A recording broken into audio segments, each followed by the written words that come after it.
Saya juga mendapatkan pertanyaan yang sama, misalnya pernah diundang oleh Persatuan Gereja Indonesia itu. Kita ini khawatir Pak, kalau suatu waktu PKS memimpin, kita ini mau diapain sebagai minoritas. Ini serius, yang hadir semua para pendeta dari seluruh Indonesia. Saya bilang kita ini kumpulan orang baik-baik. Kalau kita berdebat tentang agama kita masing-masing, insya Allah kita tidak akan menemukan banyak perbedaan. Tapi yang membuat kita ini berbeda adalah ada orang yang bikin perang di seberang sana.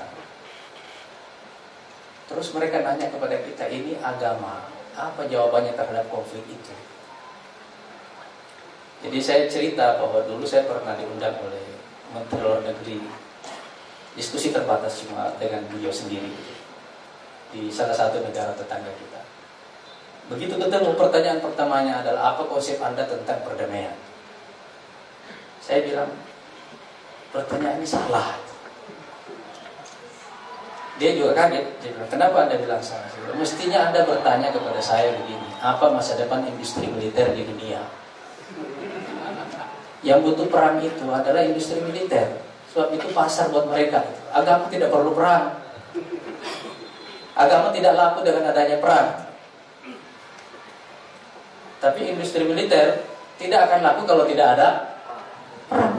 Dan pertanyaan besar bagi industri militer di Barat, setelah Uni Soviet runtuh, tidak ada lagi perang. Sehingga tidak ada alasan untuk mempertahankan industri ini. Tapi kalau ditutup, ini akan menciptakan pengangguran. Karena itu kita perlu musuh artifisial. Ya, dan musuh artifisial itu namanya teroris.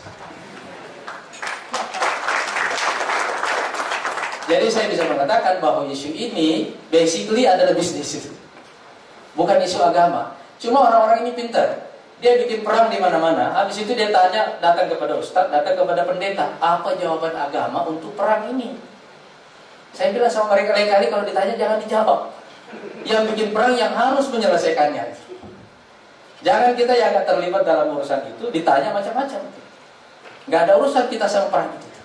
Saya kira inilah yang menjelaskan kenapa perang global melawan terorisme itu gagal. Karena pada dasarnya memang ini musuh artifisial.